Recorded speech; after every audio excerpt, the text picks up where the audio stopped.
선지자의 무리 중 한 사람이 여호와의 말씀을 그의 친구에게 이르되 너는 나를 치라 하였더니 그 사람이 치기를 싫어하는지라. 그가 그 사람에게 이르되 내가 여호와의 말씀을 듣지 아니하였으니 내가 너를 떠나갈 때에 사자가 너를 죽이리라. 그 사람이 그의 곁을 떠나가시니 사자가 그를 만나 죽였더라. 그가 또 다른 사람을 만나 이르되 너는 나를 치라 하매 그 사람이 그를 치되 상하도록 친지라.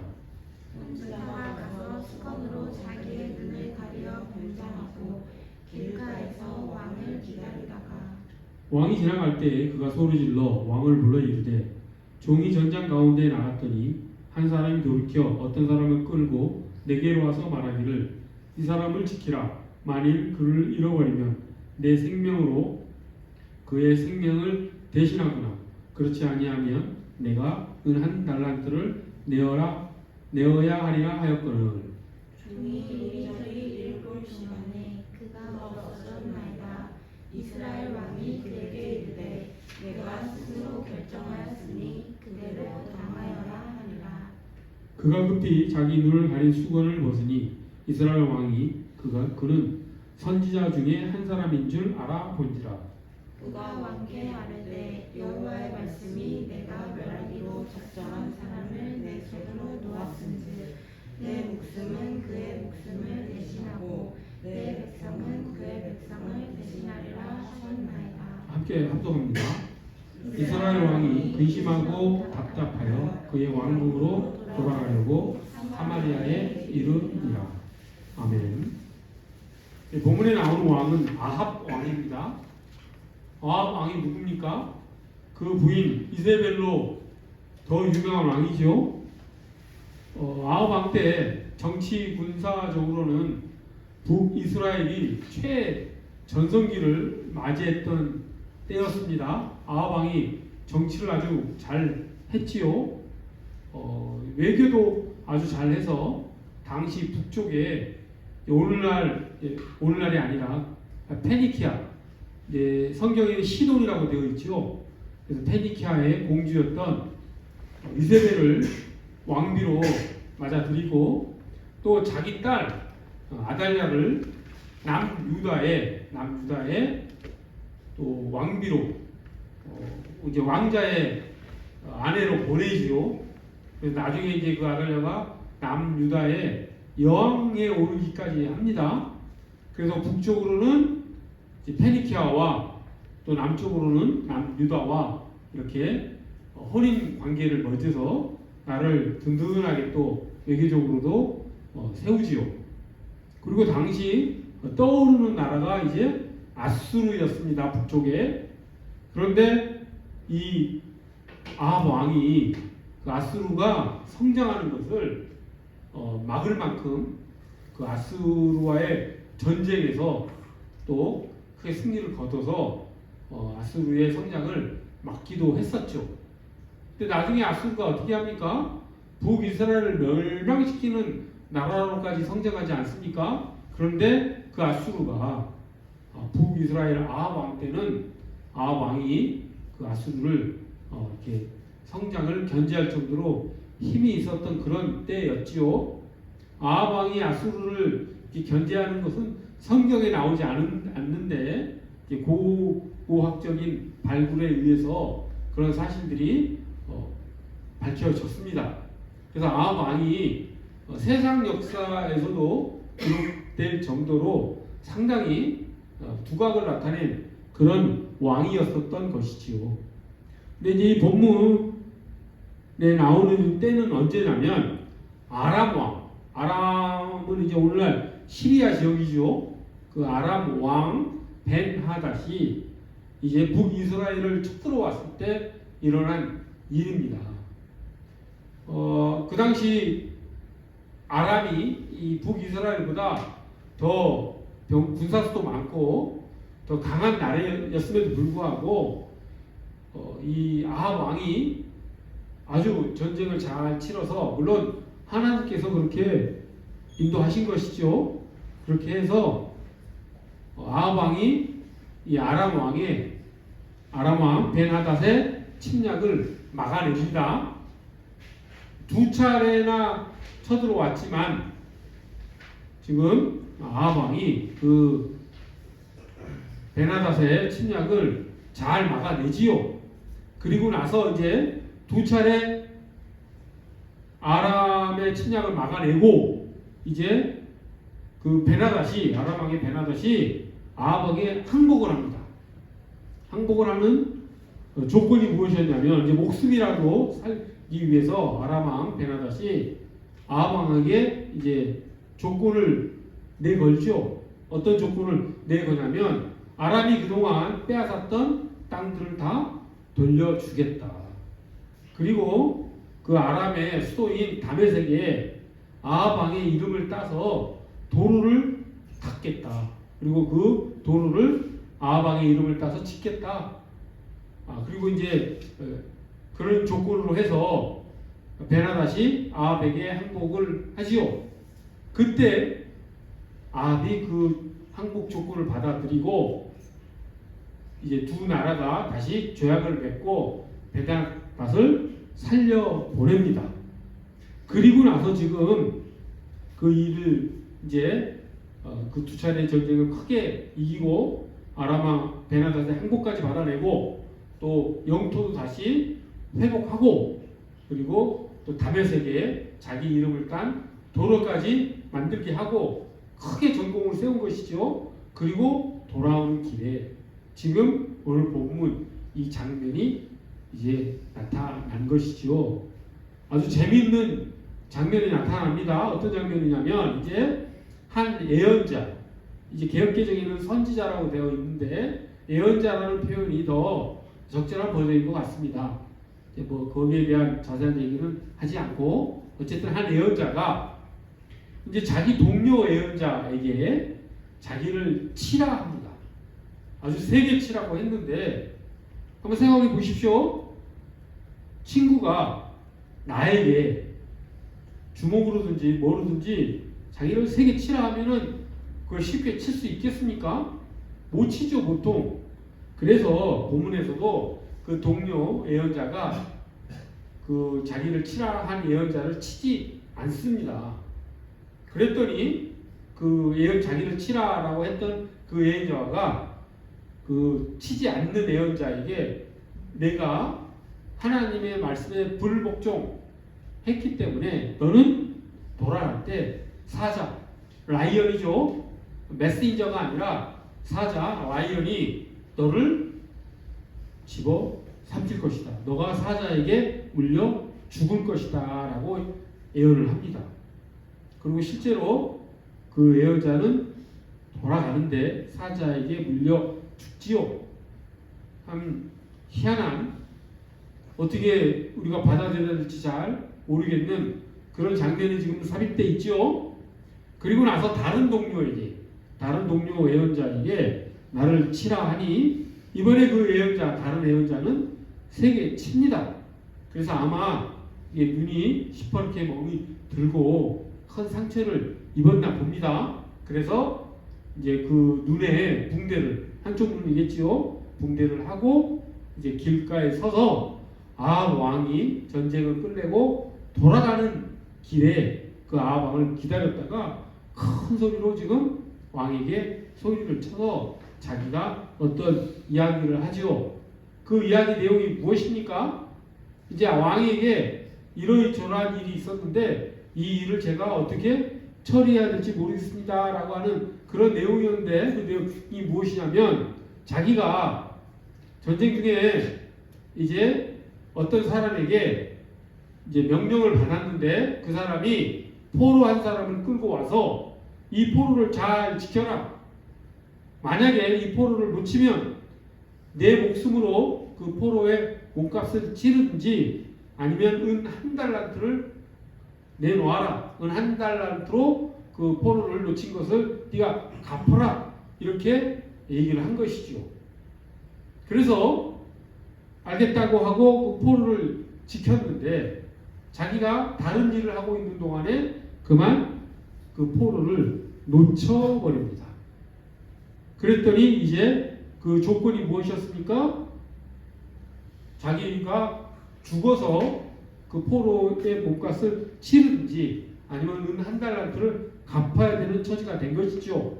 근데 당시 은 한 달란트는 대단히 큰 금액입니다.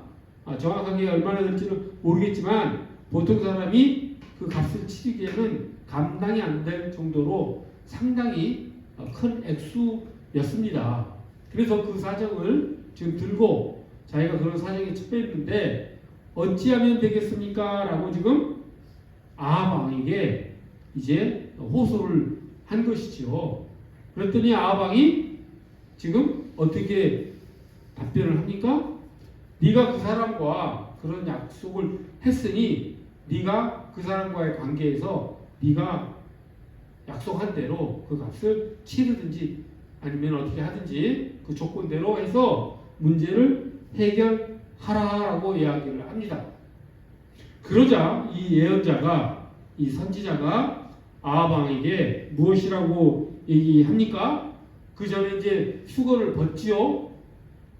그랬더니 아합 왕이 알아봅니다. 그가 예언자입니다. 아마 상당히 알려진 예언자 중에서도 좀 얼굴과 이름이 알려진 그런 유명한 사람이었나 보지요. 그렇게 알아보니까 이제 그 예언자가 아합 왕에게 하나님의 경고를 이제 전하는데, 하나님의 말씀을 전하는데 어떤 내용이냐면 이렇게 그 예언자가 아합 왕에게 말합니다. 내가 이제 진멸하기로, 멸하기로, 다 끝장내 버리기로, 즉 죽이기로 한 왕을, 즉 베나닷을 내가 내 손으로 놓아 주었으니 내 목숨은 그의 목숨을 대신하고, 즉 아합 왕의 목숨이 베나닷의 목숨을 대신해야 된다. 나는 베나닷을 진멸하라고 했는데 너는 베나닷을 살려줬으니 내 목숨으로 베나닷의 목숨을 대신하라라고 그렇게 지금 예언자가 아합에게 경고를 한 것이지요. 그랬더니 43절에 이스라엘 왕이, 아합이죠. 아합 왕이 근심하고 답답하여 왕으로 돌아갔다. 근데 43절은 이 개역개정 성경인데 번역이 좀 뚜렷하지 않습니다. 여기서 근심하고 답답하여라고 개역개정은 번역을 했는데 이것의 원어적 의미를 더 맥락에 맞게 해석을 하면 아합 왕이 마음이 상하고 그리고 화가 나서 그래서 왕국으로 돌아갔다.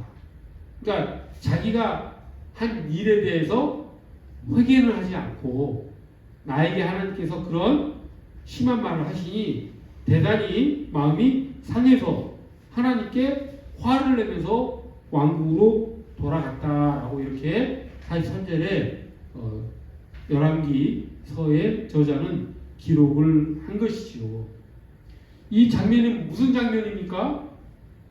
하나님의 명령을 지금 아합 왕이 거역한 것에 대해서 하나님께서 한 예언자를 보내셔서 그 아합이 자기가 무엇을 잘못했는지를 깨닫기를 그렇게 원하셨는데 아합 왕은 깨닫지 못한 모습으로 본문이 끝나죠. 마음이 상하여 화를 내면서 왕국으로 돌아갔다. 이렇게 끝나죠. 아합 왕은 이때의 하나님의 경고를 진지하게 받아들이지 못하고 회개하지 않고 있는 모습을 우리가 확인해 볼 수 있습니다.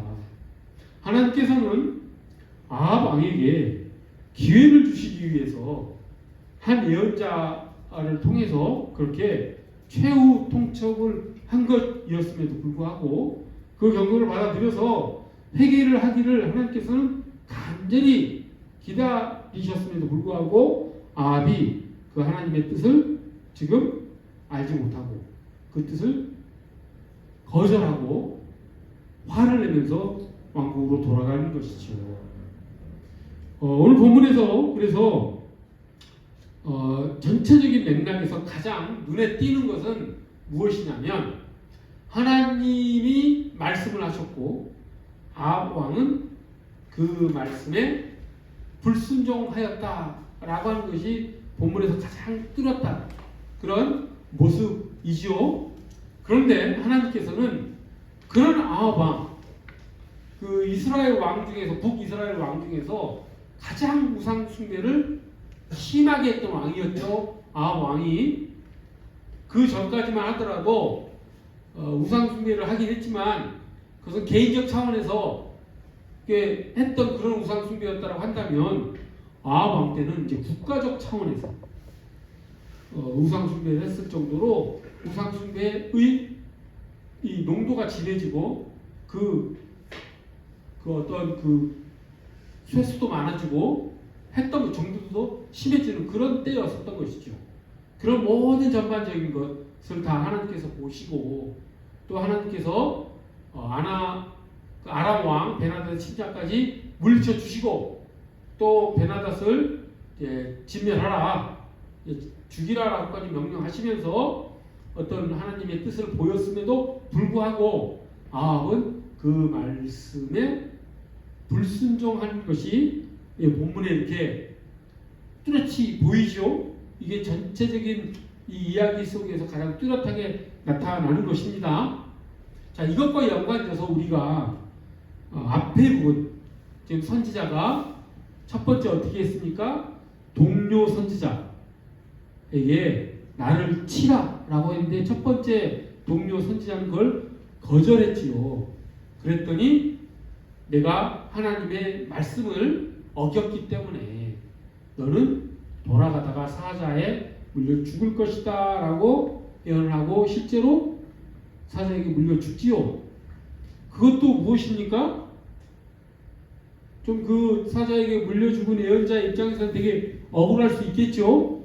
하지만 이 전체적인 이 이야기 속에서 지금 하나님께서 예언자를 통해서 다른 예언자에게 어떤 명령을 했는데 그 다른 예언자는 그 하나님의 명령을 듣지 않고 그것을 거절했다가 죽임을 당한 그런 이야기이지요.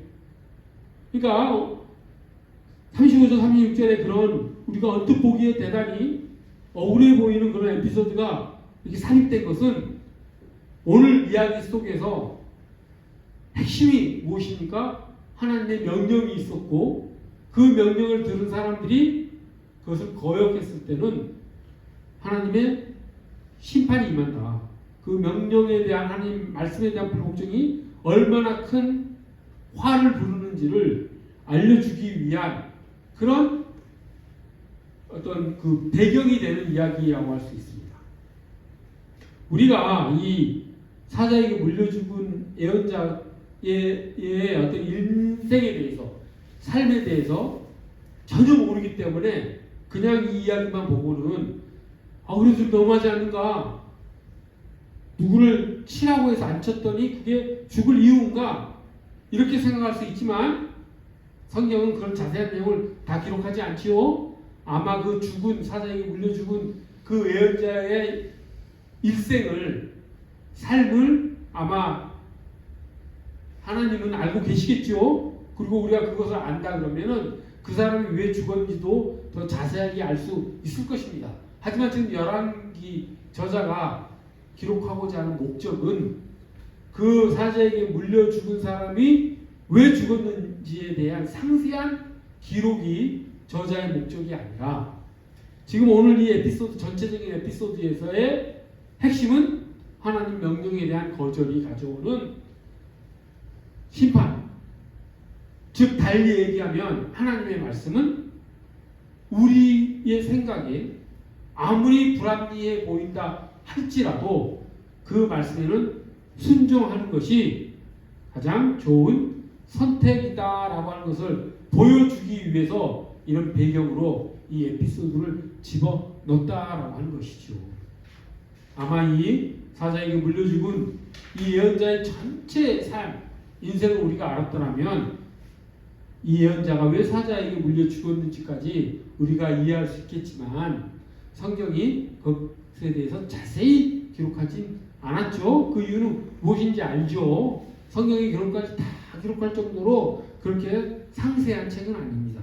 하나님께서 지금 말씀하시고자 하는 오늘 이야기 속에서 말씀하고자 하는 핵심은 하나님께서 지금 아합 왕에게 베나닷을 처형하라는 명령을 내리셨음에도 불구하고 아합 왕이 그것을 거역함으로써 겪게 되는 그런 불순종에 대한 심판, 이 얼마나 엄혹한가에 대해서 이야기하고 있는 것이고, 사자에게 물려주은 그 예언자도 그것과 같은 맥락 속에서 하나님의 말씀이 얼마나 준엄한지를 우리가 깨닫기를, 이 이야기를 통해서 하나님께서 우리에게 깨닫기를 원하신다라고 하는 것이죠. 이런 이야기는 또 어디에도 있었습니까? 사울이 하나님께 기름 부음 받아서 이스라엘 왕으로 세워졌는데, 그 사울이 나중에 하나님께 버림받지요. 왜 버림받습니까? 하나님의 말씀에 불순종했기 때문에. 이것과 오늘 에피소드 아주 비슷한 일이 벌어지지요.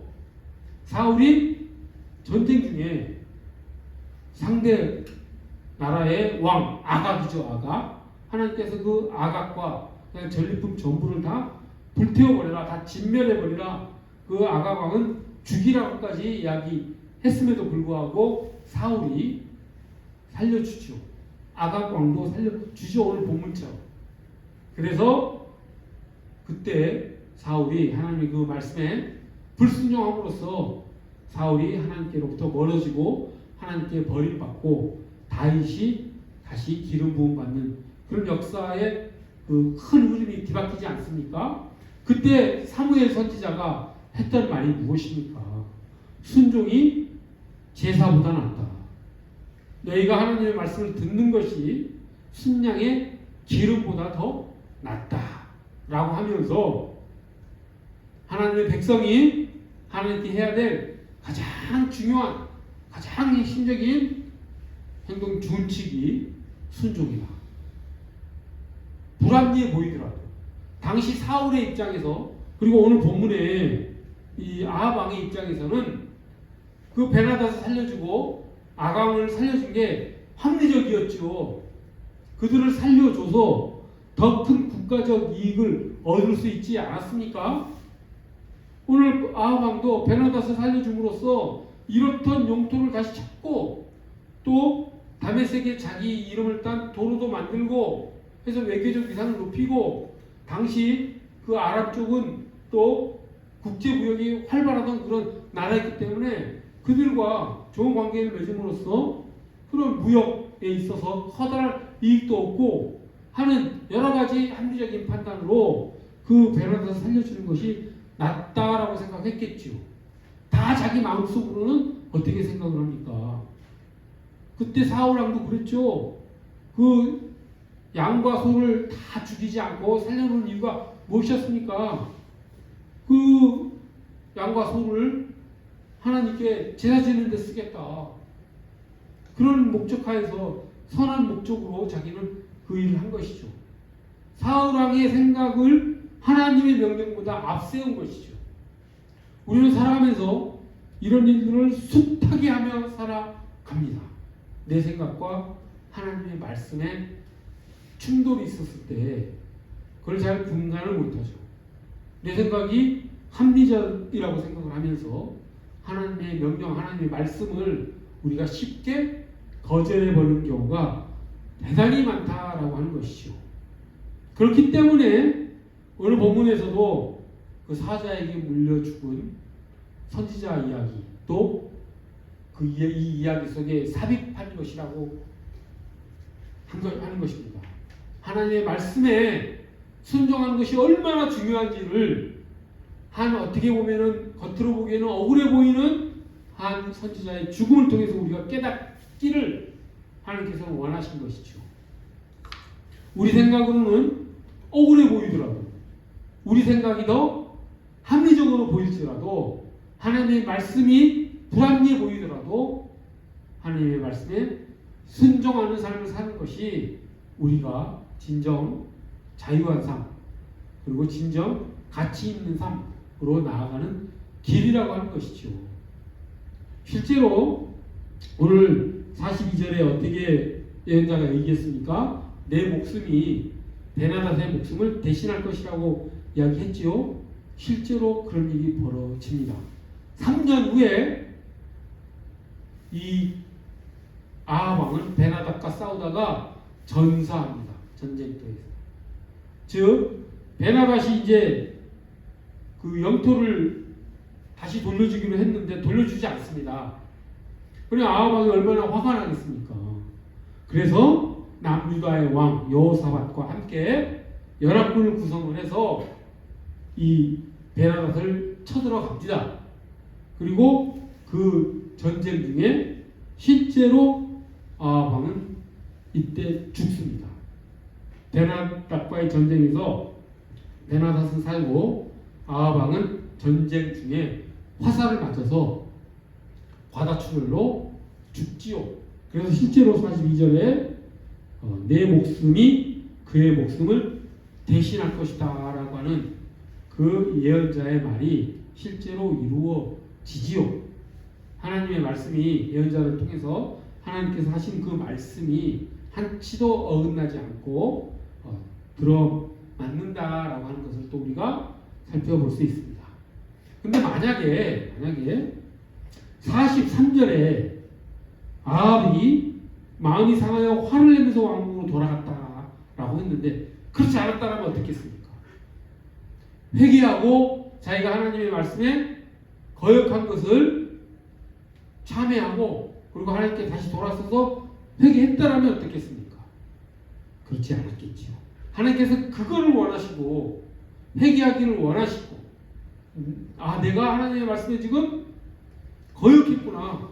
그래서 지금 이 예언자를 나에게 보내셔서 이런 얘기를 하시는구나.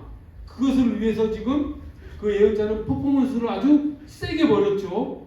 자기 얼굴에 상처까지 내면서 붕대로 칭칭 감으면서 어떤 예화까지 들어가면서 아주 실감나게 아합 왕이 알아먹게끔 지금 퍼포먼스까지 벌어가면서 하나님의 메시지를 전했음에도 불구하고 하나님께서 그런 메시지를 준 이유가 무엇이겠습니까?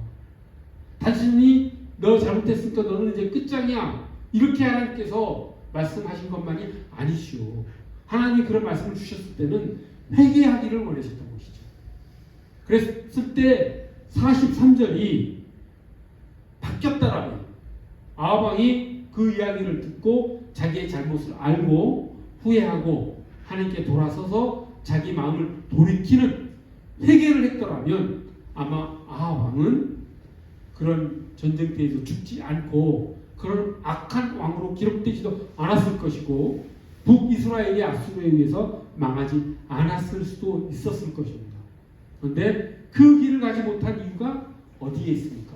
하나님께서 그렇게 예언자를 보내셔서 아주 눈물겹도록 아합이 돌이키기를 회개하기를 원하셨는데 아합 왕은 어떻습니까? 자기의 생각이 옳은만을 주장한 것이죠. 자기 생각이 합리적이라고 생각을 했던 것이고 그런 자기 생각을 하나님께서 막으시니까 그런 생각이 잘못됐다라고 지적하시니까 그러니까 아합 왕은 지금 화를 내면서 왕궁으로 돌아갔다라고 하는 이런 비극적인 지금 이야기로 43절에서 끝나는 모습을 우리가 볼 수가 있습니다. 그래서 정리하자면 이제 말씀을 정리하면 오늘 말씀을 통해서 하나님께서는 하나님의 말씀이 우리에게 전해지고 그 말씀에 우리가 순종하기를 간절히 원하시고 그렇게 우리가 순종하게 하기 위해서 예언자도 보내시고 말씀을 우리에게 전해주시고 하는 그런 갖은 그런 안배를 하신다라고 하는 것이죠. 당시 사회에서 이 아합에게 전할 수 있는 가장 최선의 방법을 하나님께서는 행하실 것입니다. 예언자에게 그런 퍼포먼스까지 벌어가면서 아합에게 메시지를 전해준 것이죠. 오늘날은 그렇게 하지 않겠죠. 당연히 오늘날 하나님께서 우리에게 주시는 메시지는 어떻게 우리에게 전해지겠습니까? 이 당시 오하고는 좀 다른 통로로 우리에게 전해지겠죠. 그것을 우리가 잘 분별할 수 있어야 될 것입니다. 어떻게 어떤 통로를 통해서 우리에게 하나님 말씀이 전해지는지는 오늘날은 다양한 그런 미디어들이 발달되어 있고 하기 때문에 더 다양한 방법으로 또 이 예배 시간 중에도 또 우리가 성경을 읽으면서도 하는 그런 여러 가지 통로를 통해서 하나님의 말씀이 전해질 것입니다. 우리는 하나님의 자녀이기 때문에 하나님의 백성이기 때문에 하나님의 말씀이 전해질 때 이것이 하나님께 내게 주시는 그런 말씀이구나 라고 하는 것을 금세 알아챌 수 있습니다. 신앙적 그것이 양심이죠. 신앙적 그것이 민감함이겠죠. 그래서 영적 감각이겠지요. 그렇게 하나님의 말씀이 내게 전해졌다라고 느껴질 때 성령 하나님께서 그것을 우리에게 깨닫게 해주실 때 우리는 즉각 그 메시지에 그 하나님의 말씀에 순종하고 그 말씀에 따라 우리의 행동을 따라가기를 그런 순종의 삶을 살아가기를 간절히 소원합니다. 기도하겠습니다. 거룩하고 자유로우신 하나님 아버지, 하나님께서는 오늘 본문을 통해서 아합에게 정말 눈물 겹도록 자세하게 하나님의 말씀을 전했습니다. 아합에게 마지막 경고를 주셔서 아합이 다시 돌이키도록 회개하여 하나님께 나아오도록 하나님께서는 원하셨습니다. 하지만 아합이 그것을 깨닫지 못하고 화를 내면서 왕국으로 돌아가 비극적인 결말을 맞이한 것을 우리가 살펴보았습니다. 하나님, 저희는 이 이야기를 통해서 이 이야기를 우리의 반면 교사로 삼어 하나님의 말씀이 얼마나 엄중한지를, 그 말씀에 순종하는 것이 얼마나 우리의 삶에 중요한지를 잘 깨닫고 우리가 하나님의 말씀이 전해졌을 때 순종으로 반응하는 우리 모두가 되기를 간절히 소원합니다. 감사드리며 예수 그리스도의 이름 받들어 기도드립니다.